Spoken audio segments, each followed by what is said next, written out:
All right, so on this next one, if you already know about this, then this video is not for you. This is for people who are not aware of this. But have you okay. Right now there is a resurgence of old tech.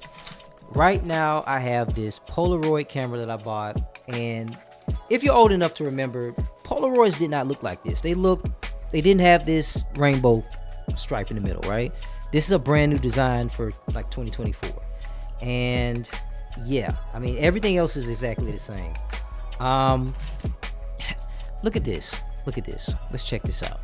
Right now, there are iPod classics that are being modded. This guy modded his to have 2 terabytes. There was never 2 terabytes available when we were coming up, right? You've got this guy. I mean, these cool colors. iPod Classic in 2024. And look, the video has 447,000 views. People are really into this. 391K. The reason why I love my iPod. So, no soldering. People are adding Bluetooth to the iPod. That's an improvement. That's a super improvement, right? So what I'm showing you is that not only are companies making old analog technology new or refreshed again, even people are going back and taking their own old equipment and modding it. I mean, this goes even as far as in the world of Game Boys, right? If I type in Game Boy mod on YouTube, you will see also the same thing. Look at this.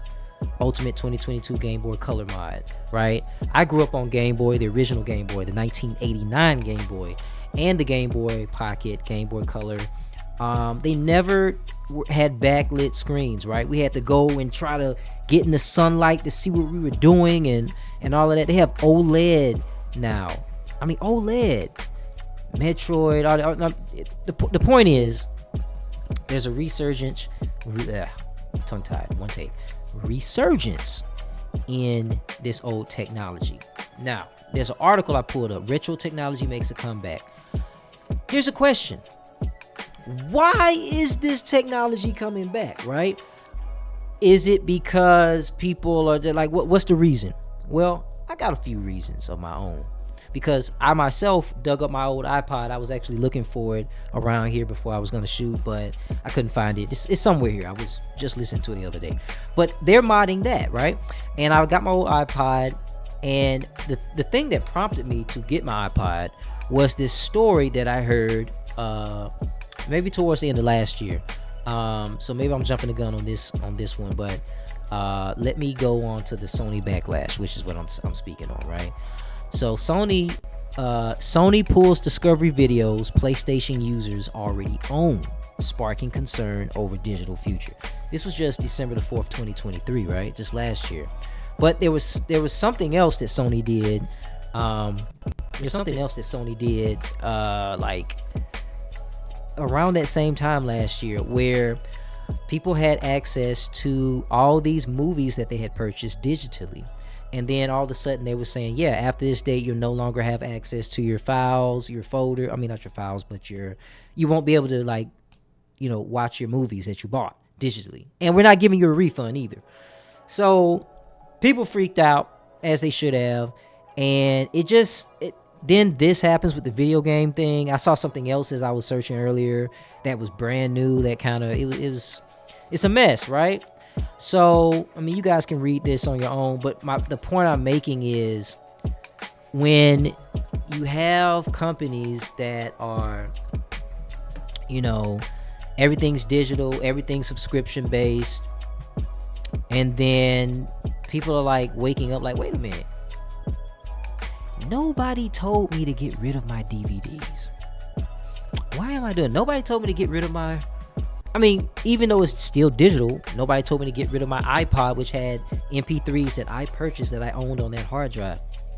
Why did I do that? To turn around to give somebody $10, $20, $30 every month, however they want to jack the price up. And then if they decide to, they can just get rid of it off of, what are we doing, right? That's what I think is, in part, spawning this retro technology coming back. We want to own our pictures, thus, this thing, right? Which the quality on this really wasn't good back then. It still isn't good. But they do have a new Polaroid that I saw that actually is really, really good. But it's super expensive too. But this retro technology makes a comeback. This article was talking about, let's see. It was talking about vinyl, right? The resurgence in vinyl. I have a younger brother. And he was... they're basically Generation Z, okay, my brother. And I noticed with him that he loves vinyl. They like, they're just buying it up, and I'm like, that's even before my time. Why? Kind of, yeah, like before my time, right? Why are you getting vinyl? And then it hit me, right? My brother grew up basically with always having the internet. I remember the internet not existing for quite some time, right? And so for most of my brother's life, everything, and this is my hypothesis, everything has been digital, mostly, like for the most part, right? So having something tangible that you can reach out and grab is a new thing. Like, what's old has become new again. And that is just so cool. It's like, wait, so you can make music and you can like physically have it in your hand?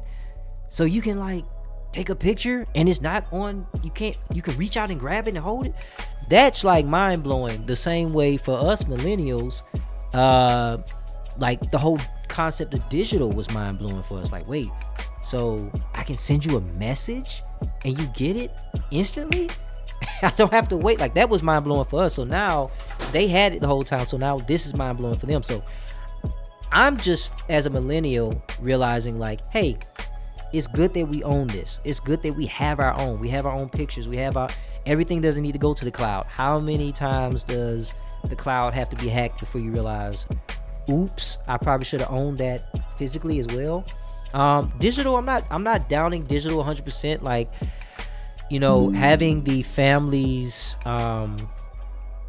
family's photo album on a disc or a drive of some sort, just in case grandma's house burns or something, like, that's important. You want to be able to make backups and copies. I believe in that. But I'm just saying, like, everything going digital is, there's obviously more cons than pros. At least that's what it seems like is happening. So we're getting backlashes. We're getting Sony saying we're going to do this, that. We're getting Netflix and all these different companies going up on prices. This video is probably kind of similar to the last video I just did. But I'm just showing, like, these are the reasons why we're having Game Boys come back. These are part of the reason. And also nostalgia. We want to relive our childhood. But video games are different now. Like, if you're not into gaming, I'll tell you, when we were playing Super Mario Bros. As kids, right, you had multiple lives, right? And when you ran out of lives, that was it. It was game over. You had to start over from the beginning. Now it's not like that. The games are literally different. Now it's like, oh, you want to skip to level 99? Pay us.